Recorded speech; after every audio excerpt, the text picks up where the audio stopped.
खबर बड़ी है क्योंकि अभी अभी एक ट्वीट आया है बीपीएससी के चेयरमैन अतुल प्रसाद का।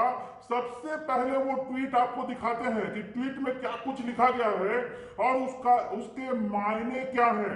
तो जिस तरह से ट्वीट किया गया है, holding TRE on time and disqualification of some candidates are two different things.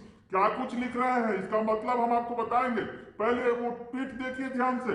Holding TRE on time and disqualification of some candidates are two different things while the former is so far unaffected by the recent order of the Honorable Supreme Court, the same cannot be said for the latter.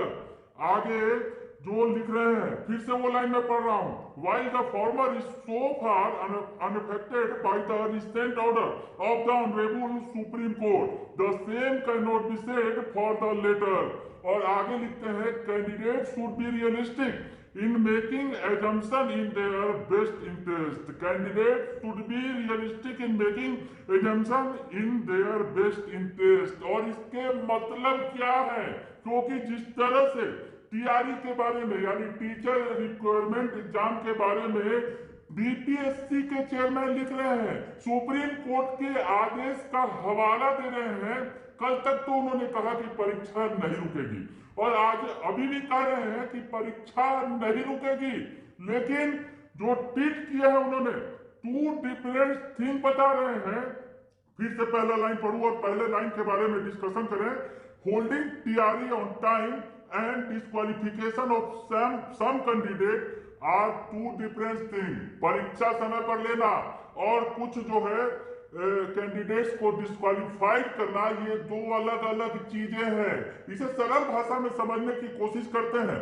Amit Vikram जो शिक्षक संघ के नेता है, TET शिक्षक संघ के नेता है, अध्यक्ष है बिहार प्रदेश के, वो लगातार अपनी राय देते हैं इस मसले पर। उन्होंने इसका सीधा सा मतलब बताया है कि अतुल प्रसाद जी कहना क्या चाह रहे हैं, जो बातें उन्होंने लिखी है। क्योंकि जिस तरह से संशय के बादल लगातार घुमड़ रहे थे और तमाम लोग इस पर प्रतिक्रिया दे रहे थे और कह रहे थे कि परीक्षा रुक सकती है। परीक्षा रुकेगी नहीं, लेकिन मामला बिगड़ रहा है। क्योंकि अमित विक्रम ने जो बातें लिखी है, जो अतुल प्रसाद के ट्वीट पर जो स्पष्ट शब्दों में उन्होंने बताया है, वो लिखते हैं अतुल प्रसाद जी कहना चाहते हैं कि परीक्षा नहीं रुकेगी, लेकिन बीएड वाले 1 से 5 में शिक्षक बनने के योग्य नहीं है। ये बातें उनकी बातों में जो लिखा गया है, भले ही घुमा फिरा कर लिखा गया है, सीधे सीधे नहीं लिखा गया है, लेकिन जिस तरह की जो बात बता रहे हैं अतुल प्रसाद, जो ट्वीट उन्होंने किया है, उससे फिर संशय के बादल उमड़ रहे हैं, घुमड़ रहे हैं कि क्या बीएड वालों को परीक्षा में मौका मिलेगा।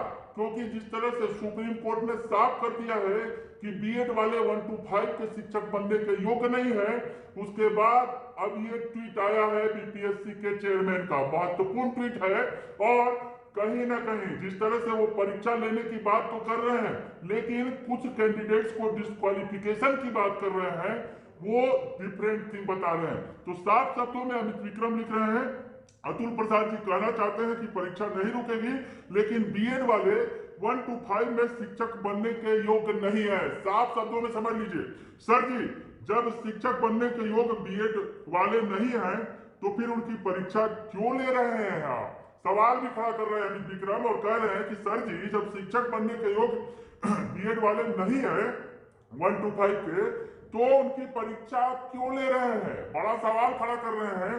यानी आप परीक्षा लेंगे, लेकिन जिस तरह से डिस्क्वालिफिकेशन की बात कर रहे हैं कोर्ट के आदेश के आलोक में, तो वैसे में सवाल अमित विक्रम खड़ा कर रहे हैं कि आखिर सर जी आप परीक्षा क्यों ले रहे हैं। तो बीएड वाले के लिए जिस तरह से संशय के बादल छाए हुए थे कि क्या जो बीएड लगभग 5 लाख बीएड के अभ्यर्थियों ने परीक्षा का फॉर्म भरा है 1 to 5 का, जो शिक्षक बहाली की परीक्षा है, तो ऐसे में लगभग 5 लाख अभ्यर्थियों का क्या होगा? संशय के बादल मंडरा रहे थे और इस ट्वीट से यह समझा जा सकता है कि परीक्षा तो नहीं रुकेगी, लेकिन बीएड वाले को परेशानी होगी, डिस्क्वालीफाइड किए जा सकते हैं बीएड वाले जिन्होंने 1 to 5 में शिक्षक बनने के लिए फॉर्म भरा है। ये